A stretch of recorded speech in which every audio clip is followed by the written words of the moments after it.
When Tyler Herro comes back, is it better for him to come off the bench or to go back to his starting position? Let's go over Miami Heat season stats, and it looks like a lot of people in YouTube are giving Miami Heat flowers. All that and more on another episode of Miami Heat Talk. Good morning, you guys. Happy Saturday. Your boy here, Ernest, ready to rock and roll with another Miami Heat Talk adventure. But you guys know the drill. Help me out. Click the like button. Don't forget to subscribe and click the notification bell. Would really help me out. So, few subjects I want to talk about today. Now, today we got a game against the Chicago Bulls. Miami's looking to go 8 straight. I don't see a reason why they can't do it. But before tonight's game, there's a few things that I want to talk to you guys about. Now, first and foremost, we got to give credit where credit's due. You see this current Miami Heat roster, 8-4, third seed in the Eastern Conference. Ain't nobody believed that this Miami Heat team was going to do it. When you started 1-4, everybody was throwing dirt on the grave. We all know that. There was YouTube platforms. There was a bunch of people posting videos saying that this Miami Heat team is washed up. They made the hugest mistake not trading for Damian Lillard. Jimmy Butler has absolutely no help. Pat Riley should retire. Erik Spoelstra is probably going to be upset moving forward. There was so much scrutiny being thrown on this Miami Heat team. Then when you start 1-4, now everyone's just thinking, oh, everything we said was true. This Heat team can't do it. Maybe they can make the play-in again. Maybe there'll be a problem in the playoffs, but they can't do it. They let Max Strus walk. They let Gabe Vincent walk. They didn't replace them with anyone. Wrong. It's just all this scrutiny being said about the Miami Heat, you guys. And now sitting here winning 7 straight, being 8-4, you can't just help but to smile with this Miami Heat roster, because it's like I've been telling you guys for months, for the whole year, since last season, call it whatever you want. No matter how many times the Miami Heat gets knocked down, we always come back. No team in the NBA does what this Miami Heat roster can do, and you're seeing it. And the crazy thing is, our top scorer, Tyler Herro, gets hurt, and it doesn't look like anything changes. When one guy goes down, you have another guy that steps up. Tyler goes down, Duncan Robinson steps up. Jimmy Butler's not going to play, Jaime Jaquez or Caleb Martin can fill in. We are the team with the biggest depth in the NBA. We're the deepest. That's what she said. I know that's our running joke. But that's what I'm talking about, you guys, and it's showing. Last night, I'm on YouTube. I'm checking out my channels. I go to the homepage, and I'm getting all these recommended videos. Videos by so many people, not Miami Heat channels. These are big-time channels on YouTube, big-time NBA channels. They're just posting video giving credit to the Miami Heat, giving flowers to the Heat, giving flowers to Jimmy Butler, to Erik Spoelstra, to the organization. And I'm watching all these videos, you guys, with a drink in my hand, smile on my face. Not with an I told you mindset, because that's not how we do it here in Miami. We don't brag. We don't throw things on people's faces. We just show up. We show up, we do the dirty work, we win, and then we laugh and we smile. And that's the great thing about this Miami Heat culture, you guys. Now, one person in particular I want to talk about, one video. I don't know if you guys watch it, Dom2K. Dom2K is a very huge YouTube platformer when it comes to the NBA basketball. He posted this amazing video about the Miami Heat yesterday. It was incredible, giving him credit, giving him flowers. But one thing that he mentioned, now he's a Boston Celtics fan, and one thing that he mentioned was that he's going to take this big fat L because he was wrong. Because earlier in the year, he posted a video also that this Miami Heat team is not going to be good, that they can't make it, that they're just not there. And the fact that he posted a video yesterday admitting he was wrong, smile on my face, you guys. It's amazing. You're seeing a lot of these people jumping on the Miami Heat bandwagon, baby. But us fans, us squad, us here in Miami Heat Talk, me and my nation, We believed it the whole time. We ain't shocked. That's how we know this Miami Heat roster be doing. Now, there's a few things I want to talk about with this Miami Heat roster. First question I want to pose to you guys. With Tyler Herro fixing to come back either next week or the week prior, I pose a question for all you guys, and I want you guys to tell me in the comments what you think. Do you guys believe it's better for Tyler Herro to come off the bench rather than starting? And here's why I'm going to say this. With Tyler Herro starting with Jimmy Butler and Bam Adebayo. Now look, this is our three-headed monster. These guys are the three best players we have on this team. There's no doubt about that.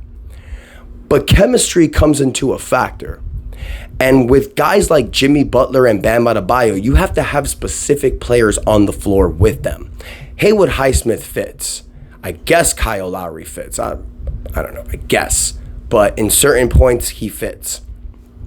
But you guys, I'm starting to think maybe it's best leaving Duncan Robinson as the starting shooting guard and having Tyler Herro come off the bench as the sixth man.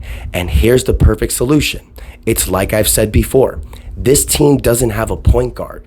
We don't need a point guard, but we have a player who's very ball dominant, who's a Swiss Army knife, and who can control the ball with his hands. We have two players actually that can do that. A guy that I've mentioned before, Josh Richardson, but we have another dog in Caleb Martin. Why do you have to put a traditional point guard at the starting point guard position? We don't need that. You got Bam Adebayo, Jimmy Butler that can play point basically. They can run the offense with the ball. So can Caleb Martin and so can Josh Richardson. You have a starting lineup of Bam Adebayo, Haywood Highsmith, Jimmy Butler, Duncan Robinson, and or Duncan Robinson or your choice of Caleb Martin or Josh Richardson. You're going to have a starting lineup of every player being 6'5" to 6'6" and above. That's a defensive nightmare for a lot of other NBA teams. And you got four guys, Jimmy, Bam, Highsmith, Richardson or Martin, along with Duncan Robinson. That's going to be a problem for a matchup. Now, the reason why I'm saying Duncan Robinson to start over Tyler Herro, Duncan Robinson and Tyler Herro have very different games. We all know one thing. When five guys are out there, it's one ball. It's one ball to play with. Remember the 2020 season. Remember the 2022 season, the success that the Miami Heat had. Tyler Herro was the sixth man coming off the bench. No, actually not technically. It was Goran Dragic was the sixth man coming off the bench. Tyler Herro was the seventh. But remember that starting lineup we used to use. It was Kendrick Nunn, Duncan Robinson, Jimmy Butler, Bam Adebayo with Kelly Olynyk. Tyler Herro was coming off the bench. It worked perfectly. Jimmy and Tyler, you guys, their game, it doesn't mesh the best, I feel. These are two guys that need to create with the ball in their hand. And a lot of times when you see them both out there, they're taking turns. That's not what you want to see. What I like with Duncan Robinson out there with Jimmy and Bam, now they don't have to take turns. Now Jimmy and Bam can have the ball in their hand. Duncan can create. He can isolate. He can also run little screens and create his own shot. Now you got three guys out there, Bam, Duncan, and Jimmy, that can all create their own shots in three completely different ways. You also have Haywood Highsmith out there that can hit corner threes. And then if you start Josh Richardson or Caleb Martin, they could create on their own with the ball as well. So if you ask me, I think Tyler Herro would be best being the sixth man. Now, there is no way you can ever sell him on it. I don't think so. I really believe that Tyler Herro is fixated on being the starting point guard. I really believe so. You've heard him talk about it the last couple of years. It's important to him to start. But for me, in my opinion, for the betterment of the team, Tyler Herro should be coming off the bench. Now, look, it's not like his minutes are going to change. If you have Tyler Herro playing 35 minutes a game, but being your sixth man, he could be closing games. You don't need Duncan to close games. You can have Tyler close games. Or in my opinion, you just go with the hot hand, whoever's having the better game. But I feel that Duncan Robinson is better as the starting shooting guard. It's not that he's a better player than Tyler Herro. Hell no. Tyler Herro's a better player. But remember what I mentioned earlier. It's about chemistry. It's about players that fit together. Jimmy Butler and Tyler Herro, I just feel that when it comes to the offense, they take turns. Duncan and Jimmy play different. I like it better. And here's another thing. Tyler Herro coming off the bench. When Jimmy Butler goes to the bench and Tyler Herro comes in as the sixth man, now you have a completely different offense out there. Now Tyler can dominate. He can play his game and not have to worry about sharing the ball with Jimmy Butler. You see, you guys, this is exactly what I'm trying to say. It has nothing to do with Tyler Herro's not good enough to start. It's just the fact that if he's coming off the bench, especially playing at the end of the first quarter, beginning of the second quarter, that's Tyler time, baby. That's Tyler time to go insane. Same thing for the third quarter into the fourth quarter. And then if you want to close him out in the game, you can. But let's just see something, you guys. With Tyler Herro, this team is 2-4. Without him, 6-0. I am not saying they're better without him. I'm saying that when he comes back, don't rock the boat. If it ain't broke, don't fix it. Continue with the same starting lineup you have. Have Tyler come and be the sixth man. If you feel like you need to insert him in the starting lineup, then do it. I just don't believe that when he comes back, you put him in the starting lineup in game one. We're having a hot streak going. Don't ruin the hot streak. That's my opinion. But I will say one more thing about it, though. For those people that are going to say that the Miami Heat is better without Tyler Herro, I will not say that. I will not say that. Because I'm going to remind you guys one thing. In the NBA Finals against the Denver Nuggets, we could have really used Tyler Herro. We did not crack over 97 points once in the NBA Finals. We have one of the worst offenses in the NBA. It's a fact. We're not one of the best scoring teams in the NBA. The reason why we're winning all these games, you guys, is because defensively, nobody can match with the Miami Heat. We are breaking teams down defensively. That's the same thing the 1990s Miami Heat team would do. So this is a great thing to see with this roster. But offensively, you need a guy like Tyler Herro. Tyler Herro is a bucket getter. You need someone like that on this squad. So no, I don't think the Heat's better without Tyler Herro. I'm confident in Eric Spoelstra that when Tyler comes back, he's going to make it work. But like I said, in my personal opinion, Tyler Herro works best coming off the bench. That's my opinion. You guys let me know what you think. Now, moving on to the next thing I want to talk about, you guys. It's been 12 games have gone by this season. So I want to talk about a few things. Let's go over some numbers. Let's go over some stats.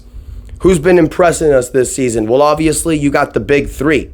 Tyler Herro averaging 23 points a game on 8 games. Bam Adebayo averaging 22.7 on 11 games. Jimmy Butler averaging 21.6 in 10 games. This is what our big three's been doing for the third consecutive season. These three guys are our three-headed monster. And the fact that you have three guys averaging 20 points a game, NBA teams are dying for stuff like that. This is our three-man core. Now, look, they're not just scoring. Tyler Herro is averaging 5 rebounds, 5 assists. He's averaging a steal and a half. He's never done that in his career. So that's showing you right there that Tyler's defensive hustle is picking up. And look, these averages, you guys, would have been a lot better. That 8th game against the Grizzlies was the one that he hurt his ankle. Had Tyler played that whole game, his averages would have been a lot higher. Bam Adebayo, averaging close to 23 points a game, 10 rebounds a game. 4 assists, 1.5 steals, and 1.3 blocks. Ladies and gentlemen, that's MVP numbers. Maybe his scoring's a little low. And this NBA is ridiculous. I see Donovan Mitchell averaging 29 points a game, and he's 8th in the NBA. Back in 2012, that would have been first. So this is a different NBA, but Bam Adebayo, he's filling the entire stat sheets, you guys. I'm sure if Bam was averaging 26, 27, he would be in the MVP conversation. But these numbers are insane.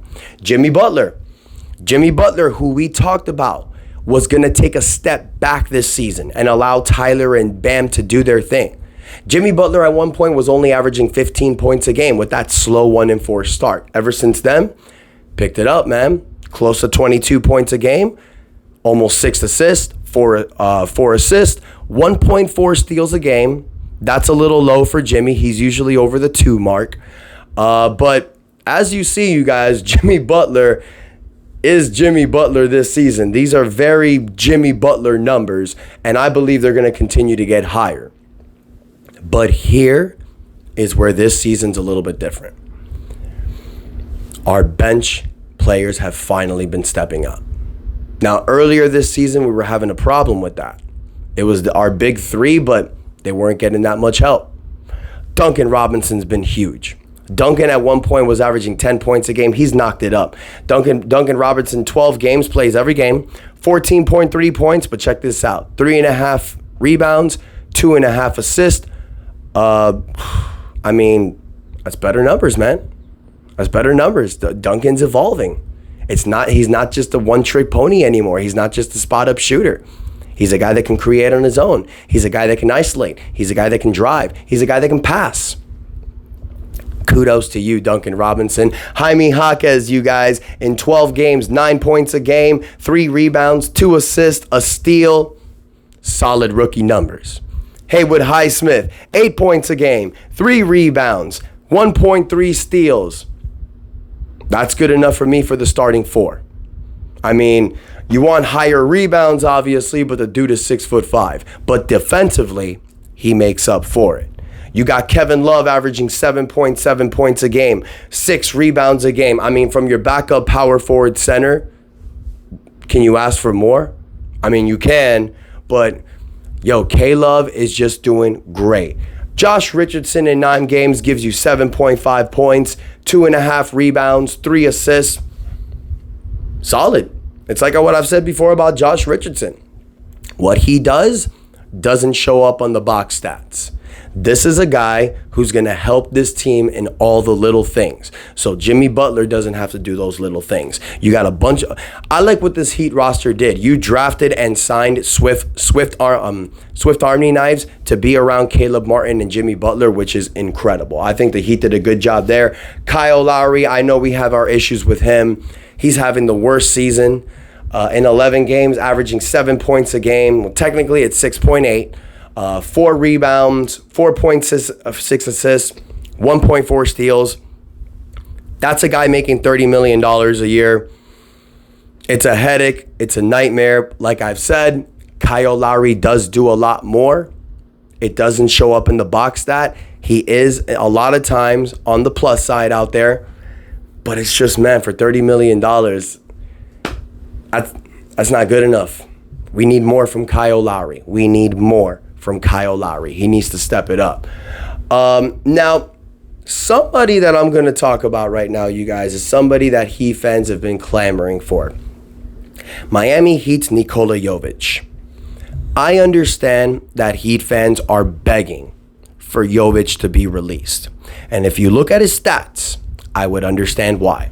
Because Nikola Jovic has only played 2 games this season. He's only played an average of 14 minutes. And in those 2 games, the dude averaged 6.5 points, 7.5 rebounds, 2.5 assists. He can do it. He's showing you that if he's put out there, he can give you great productional games. The problem is his defense. For you guys that don't remember, the game that the Miami lost against the Minnesota Timberwolves when Nikola Jovic started, he was out there with Kyle Lowry. They were doing a few defensive schemes. Nikola Jovic was lost. He didn't know where he had to be defensively. Pissed off Kyle Lowry. Kyle Lowry explained that to Eric Spoelstra. We haven't seen Nikola Jovic since. So for those people wondering why, that's why. But you can't throw shade on Kyle Lowry because of that. It just means Nikola Jovic is not ready defensively. He needs to mature. He needs to grow up. He needs to get better. Now, the good thing, you guys, is that Nikola Jovic is on the second year of a 4-year rookie contract. He has time to develop. I know that this Miami Heat system will help him get better. So maybe it's best for him to go to the G League, to do what he did last year, evolve. Because right now, you guys, it's not like the Miami Heat needs Nikola Jovic. You got Haywood Highsmith starting at the 4. Kevin Love is being a viable backup. Caleb Martin plays the position. Jaime Jaquez can play the position. Thomas Bryant is there waiting in the wings. Orlando Robinson is there as well. I believe we're going to give Nikola Jovic another year to develop. And in that year frame time, you guys, maybe next season, it's possible that he can go for that starting 4 position. But it's great that you have a guy, a diamond, that you're developing. He's only 20 years old, you guys. We're going to have so much time with Nikola Jovic. So for Heat fans, don't push the panic button yet. Don't talk about trading Nikola Jovic yet. Hold on to him, because trust me, he's going to be something in the next few years. Now we're getting to the bottom level of the Heat players, but I want to go over everyone, because screw it, why not? After Nikola Jovic, 7 games from Drew Smith, 5.6 points a game. Orlando Robinson, 5.5 points a game with 2 games. Thomas Bryant, 10 games, 5 points a game, almost 4 rebounds. With Thomas Bryant, you guys, you're going to need him when called upon. The way that Eric Spoelstra is playing this roster right now, he's running it 9 to 10. It's a tight roster, and you're seeing that he's liking to go with Kevin Love as the backup center. He was going with Thomas Bryant at one point, and Kevin Love wasn't even playing. That's when Haywood Highsmith took Kevin Love's spot. But now you're seeing you're seeing Kevin Love as the backup 5, and it's working. So, Cole Swider, averaging 5 points a game, just 1 game. Caleb Martin, he's only giving you 4 points a game, playing 2 games, but that's just he's coming back from injury. I think Caleb Martin is going to give you a better year. He's going to be more solid. Look for him to average anywhere from like 9 to 12 points a game. I think that's where he's going to be hovering around, and that's going to be perfect. So with all this said, you guys, with all the roster here, the Heat don't have to make a trade. We really don't have to. All these rumors about what the Heat are going to do, who they're going to get, who do they want. There's really no point. The Heat's fine. Now, if something comes up during the season, if you have an opportunity to steal for a star and you don't have to give up so much, then of course you take advantage of it. But if not, you ride with what you have, because this team, ladies and gentlemen, is good enough. So I want to hear from you guys. I know I went through a lot of stats, you guys, but why not? It's Saturday. I wanted to talk about these Heat stats. I wanted to dork it up a little bit. So you guys let me know what you think. What do you think about these stats? Do anybody in particular pops out and surprises you from the stats that I gave you? What do you guys also feel about what I mentioned earlier about Tyler Herro? Do you think it's best for him to come off the bench, or do you think it's better for him to start? And how do you feel about all these people putting the Heat over on YouTube, giving us flowers? Does it make you happy, or does it make you feel like, oh, now you want to jump on the bandwagon? Let me know what you guys think in the comments. Don't forget to smash the like button, subscribe, hit that notification bell. Until next time, your boy Ernest out. That's enough said. Enjoy your Saturday. Let's go Heat. 8 straight wins tonight, baby.